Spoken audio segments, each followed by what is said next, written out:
అంటే ఈ సినిమా పట్టాలెక్కడానికి కానీ, ఈ సినిమా ఇక్కడి వరకు రావడానికి కానీ మెయిన్ కారణం వంశీ గారి కథ ఇవన్నీ చెప్పిన తర్వాత మెయిన్ కారణం తవిత గారు. Yeah. ఎందుకంటే ఈవిడ లేకపోతే ఈ సినిమా లేదు. నేను సుకుమార్ గారితోని ఇట్లా ఒక కథ విన్నాను, ఒకసారి నువ్వు కూడా ఇన్ని ఓకే అంటే కనుక ఎదరికెళ్దాం, ఎందుకంటే సుకుమార్ గారు ఓకే చేయకుండా ఈ కథ వెళ్ళదు. సరే ఆయన ఏమన్నారంటే నాతో పాటు నా వైఫ్ కూడా ఉంటుందని చెప్పి ఆవిడ కూడా కూర్చోబెడితే నాకు ఫస్ట్ ఏంటంటే ఎంత ఎక్స్పీరియన్స్ ఉంది ఒక కథను జడ్జ్ చేయడంలో, లేదంటే కనుక ఎలా వింటారు రేపొద్దున ఈవిడ ఒపీనియన్ ఎలా ఉంటుంది, నాకు కథ బాగా నచ్చింది, గమని సుక్కు మీద ఆవిడ ఇన్ఫ్లుయెన్స్ ఏమైనా ఉంటుందా, ఇంత భయంతో నేను ఓకే అన్నాను. కథ విన్నా వెంటనే మీరు ఎలా చెప్పారు సుకుమార్ గారికి ఒకసారి చెప్పండి. ఈ కథ మనం చేస్తున్నామని నేను చెప్పా, ఈ కథ మనం చేస్తున్నాం సుకుమార్ రైటింగ్స్లో అని చెప్పాను. ఇట్లా కాదు లేచి ఈ కథ మనం చేస్తున్నాం సుకుమార్ రైటింగ్స్లో అంటే బేసిక్గా ఏంటంటేనండి, నేను ఇక్కడే హైదరాబాద్లో పుట్టాను అనమాట, అంటే పక్కా తెలంగాణ అమ్మాయి. సో నాకు వంశీ గారు కథ చెప్తున్న రోజు నాకు నా చిన్నప్పుడు చూసిన ఆ ఇన్సిడెంట్స్ అన్నీ, అప్పుడు మాట్లాడుకునే విషయాలు, పెద్దవాళ్ళు ఎట్లా హ్యాండిల్ చేసేవాళ్ళు, అంటే అప్పుడు చిన్నగా ఉన్నాం కానీ చూసాము విన్నాము. నేను మొత్తం నా చైల్డ్హుడ్కి వెళ్ళిపోయాను ఆ కథ వింటున్నప్పుడు. సో నేను ఏం చెప్పానంటే, నీకు అది కనెక్ట్ అవుతున్నావో లేదో బేసిక్గా, కానీ నేను తెలంగాణ అమ్మాయి కాబట్టి నేను చాలా కనెక్ట్ అయిపోయాను ఈ సినిమాకి. మనం ఎలా అయినా చేయాలి సుకుమార్ రైటింగ్స్లో ఈ సినిమా, మనం చేస్తున్నాం అంతే అని చెప్పాను అనమాట. సో వంశీ చాలా బాగా రాసుకున్నారండి క్యారెక్టర్స్, ఆ ఎమోషన్స్. నాకు వంశీ గారు కథ చెప్తున్నప్పుడు ఇట్లా అన్ని విజువల్స్ పడతా ఉండే అనమాట. నేను అదే ఇవాళ పోస్టర్ కూడా చూసి ఎంత హ్యాపీగా ఫీల్ అయ్యానంటే, నా విజువల్లో ఉండింది అంటే ఇలా ఉంటుందేమో సినిమా బయటకు వస్తే, ఆడియన్స్ ఇలా ఫీల్ అవుతారేమో చూసినప్పుడు. కానీ నేను ఇంత గొప్పగా అంటే చూడలేదు, ఇమాజిన్ చేయలేదు పిక్చర్ కానీ, బట్ ఇవాళ పోస్టర్ చూస్తే నాకు చాలా హ్యాపీగా అనిపించింది. డెఫినెట్గా మీరు అందరూ ఈ సినిమాకి కనెక్ట్ అవుతారు. అండ్ సుకుమార్ రైటింగ్స్లో అంటే వచ్చే సినిమాలు అన్నీ మీకు తెలుసు ఎలాంటివి పిక్ చేస్తారని, ఇది డెఫినెట్గా ఒక గుడ్ మైల్ స్టోన్ మూవీ అవుతుంది Sukumar writings. Thank you all so much. అంటే నా బిలీఫ్ ఎప్పుడూ ఒకటే ఉంటుందండి, కథ బాగుంటే, అంటే చాలాసార్లు ప్రూవ్ అయింది కూడా ఇది, కథ బాగుంటే దానికి బౌండరీస్ ఎప్పుడూ ఉండవు. ఇది ఎంత మంచి కథ అంటే, ఈ కథ తెలుగు లాంగ్వేజ్లో సబ్ టైటిల్స్ వేసి ఇచ్చినా కూడా బీహార్లో కూడా ఆడుతుంది ఈ కథ. సూపర్ సార్, అంత మంచి కథ. ఎందుకు ఇంత మంచి కథ అంటే, ఇది సింపుల్, ప్రతి ఇంట్లోని కూడా కామన్ ప్రాబ్లం ఒకటి ఉంటుంది. అది మన పెళ్ళి అయిన వాళ్ళు అందరికీ తెలుసు. ప్రతి ఇంట్లోని కూడా కామన్ ప్రాబ్లం ఏంటంటే, ఇప్పుడు చెప్పు, ఆ రెండు క్యారెక్టర్లలో ఒక క్యారెక్టర్ వచ్చింది కాబట్టి రెండో క్యారెక్టర్ వచ్చినప్పుడు అది రివీల్ చేస్తాం, అది అందరం కూడా కనెక్ట్ అవుతాం. నేను సింపుల్గా చెప్పేది ఒకటి ఏంటంటే, ఈ సినిమా రిలీజ్ అయిన తర్వాత మాత్రం అమ్మాయి అయితే వాళ్ళ అత్త మామల్ని తీసుకుని థియేటర్కి వెళ్ళండి, అబ్బాయి అయితే మాత్రం వాళ్ళ అత్త మామల్ని తీసుకుని విడిగా థియేటర్కి వెళ్ళండి. బయటకు వచ్చినప్పుడు మాత్రం మీ అత్త మీ చేతులను పట్టుకుంటుంది, అలాగే అల్లుడి చేతులు మామగారు పట్టుకుంటారు. అంతవరకు అయితే మాత్రం నేను చెప్పగలను ఈ కథని. అంటే పర్లేదు, ఓకే. అంటే ఇన్ని కంచులు ఇక్కడ, ఒక మామూలు కంచులు కాదు,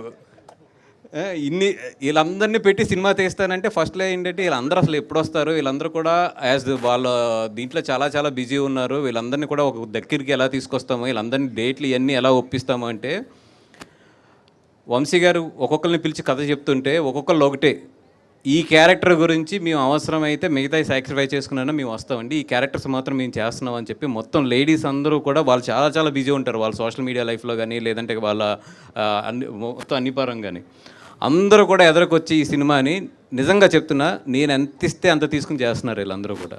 నిజంగా హ్యాట్స్ ఆఫ్ టు ద, అది ఏంటంటే కథ ఈరోజు మాట్లాడేది, నిజంగా అంత మంచి కథను వంశీ తీసుకొచ్చాడు. Vamsi all the best. అంటే వరంగల్ దగ్గర జమ్మికుంటలో పుట్టాడు, అండ్ మొత్తం అక్కడ ఆ ఏరియాలో ఉన్న నెగిటివిటీ కానీ ఇవన్నీ కూడా, అంటే ఒక కథ చెప్తుంటే నాకైతే ఆ ఊరు ఎప్పుడు వెళ్ళలేదు కానీ నేనైతే ఇప్పుడు కళ్ళు మూసుకుంటే ఆ ఊరు నా కళలోకి వచ్చేటట్లు చెప్పాడు, అంత బాగా చెప్పాడు కథని.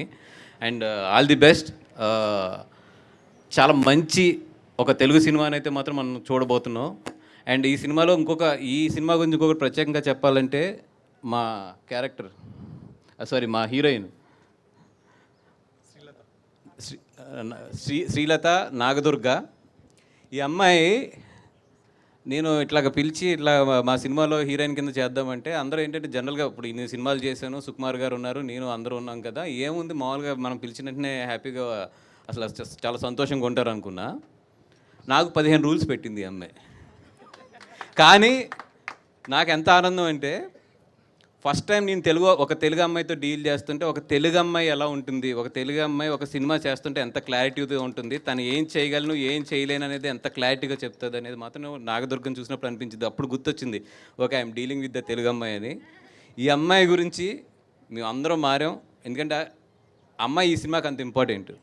అండ్ 100% ఆ అమ్మాయి అయితే మాత్రం ఈ సినిమాకి చాలా ప్లస్ అవుతుంది. ఆల్రెడీ ఆ అమ్మాయి యూట్యూబ్లో పెద్ద స్టారు అండ్ అక్కడ ఎరగొట్టేసింది మొత్తం. ఇప్పుడు సిల్వర్ స్క్రీన్ ఎరగొట్టబోతుంది. అండ్ ఈ అమ్మాయి గురించి అంటూ ఒక మ్యూజిక్ బిట్ అయితే కంపోజ్ చేయమన్నాం దర్శి గారు అందరం అనుకుని. ఆ మ్యూజిక్ బిట్కి మాత్రం స్క్రీన్లు చిరిగిపోయేటట్లు మాత్రం డెఫినెట్గా అవుట్పుట్ ఇస్తాం. మాకు పెద్ద సమస్య వచ్చింది ఏంటంటే డ్యాన్స్ నెంబర్ లేవు నా కథలో. నేను కమర్షియల్ సినిమా తీస్తలేను, ఎమోషనల్ ప్యాక్ కదా, మరి ఎట్లా ఈ అమ్మాయిని పెట్టుకుని డ్యాన్స్ పెట్టకపోతే రేపు ఏంటి పరిస్థితి అని చెప్పి ఒక చిన్న 40 seconds బిట్ అయితే డ్యాన్స్ నెంబర్ వేస్తున్నాను. ఎరగాలి Sri. Thank you sir. And ఈ సినిమా అసలు నా దగ్గరికి రావడానికి కానీ, ఈ సినిమా స్టార్ట్ అవ్వడానికి కానీ, అన్న నా దగ్గర ఒక కథ విన్నాను నేను, అది చాలా అద్భుతంగా ఉంది ఆ కథ, అది మీరు చేస్తే బాగుంటుందని చెప్పి నాకున్న చిన్న ఫ్రెండ్షిప్లోని చిన్న పరిచయంలో కూడా ఈ కథ నా చేతిలో ఇక్కడ నా దగ్గరికి వస్తే చాలా బాగుంటుందని చెప్పి కోరుకున్న ఫస్ట్ వ్యక్తి దర్శి గారు. ఈ కథను మొత్తం ఆయనే నా దగ్గర తీసుకొచ్చారు. సుకుమార్ గారికి నాకు ఆయనే వినిపించి మొత్తం దీన్ని వెనక బ్యాక్ బోన్ ఉండి ఇంత మా అందరి ఎనర్జీస్ అన్నీ కలిపి లేదన్నా ఈ సినిమా చాలా బాగా చేద్దామని చెప్పి ఈ సినిమా నిజంగా ఒక మౌల్డ్ చేసింది ఎవరు అంటే కనుక అది Darshi garu. Thank you so much Darshi garu for giving me. అంటే మీరు ఈ కథ తీసుకొచ్చినప్పుడు ఓకే యాజ్ ఏ మీరు హీరో కింద మీకు నచ్చిన కథలు ఉంటాయి, ఏదో తీసుకొస్తున్నారు ఒక సినిమా ప్రొడ్యూస్ చేయాలని చెప్పి ఇమీడియట్గా ఒక సినిమా ఎక్కితే బాగుంటుంది కదా అని తీసుకొచ్చారు అనుకున్నాను. కానీ కథ విన్న తర్వాత ఒకటే అనుకున్నాను, నేనుండే బిజీ లైఫ్లో ఇట్లలో ఈ కథ మిస్ అయితే మాత్రం నేను చాలా మిస్ అవుతుంది అనుకున్నాను. And thank you so much sir, right టైంలో నాకు రైట్ కథ తీసుకొచ్చారు. Thank you so much. And ఈ సినిమా ఇక్కడి వరకు రావడానికి వేణు ఊడుగల్ గారు కానీ, మా జగన్ గారు కానీ, పూజారి నాగేశ్వరరావు గారు కానీ వీళ్ళందరూ చాలా హెల్ప్ చేశారు. వాళ్ళందరికీ కూడా సభాముఖంగా థ్యాంక్ యూ చెప్తున్నాను. Thank you so much brothers. And మీ అందరిది కలిపి చాలా మంచి సినిమా అయితే డెలివరీ చేస్తాము. Thank you so much. And ఈరోజు వచ్చిన గెస్ట్లు అరవింద్ గారు కానీ, లోకేష్ కనకరాజు గారు కానీ, సుకుమార్ గారు కానీ వీళ్ళందరూ కూడా వాళ్ళ టైం అంతా కూడా నా గురించి ఇచ్చి ఇక్కడ మార్నింగ్ ఇక్కడ స్పెండ్ చేశారు. దిల్ రాజు గారు కానీ, నవీన్ మైత్రి గారు కానీ, so many elders and best wishes. వాళ్ళందరికీ కూడా సభాముఖంగా ధన్యవాదాలు తెలుపుకుంటున్నాను. థ్యాంక్ యూ సో మచ్ అండి. అలాగే మా సురేష్ బబ్లీ అండ్ మా రెడ్డి గారు, బాలరెడ్డి గారు అండ్ మా ఆర్ట్ డైరెక్టర్ టీమ్. అంటే ఒక టీం వర్క్ ఎలా ఉంటుంది, ఒక టీం అంతా కూడా కలిసి ఒక సినిమాని ప్రేమించి చేస్తే ఎలా ఉంటుంది అనేది మాత్రం ఇడుపుకాయంతో రిలీజ్ రోజున డెఫినెట్గా మీకు మార్నింగ్ షోలో తెలుస్తుంది. అండ్ సురేష్ బబ్లీ అండ్ రెడ్డి గారు అయితే మాత్రం ఈ సినిమాకి సగం ప్రాణం వాళ్ళు, సగం వంశీ అయితే నేను ఎప్పుడూ చెప్తాను సగం వాళ్ళిద్దరూని. మీరిద్దరు ఎంత కుమ్మితే అంత బాగా వెళ్తుంది మొత్తం టీం అంతా కూడా. Thank you sir.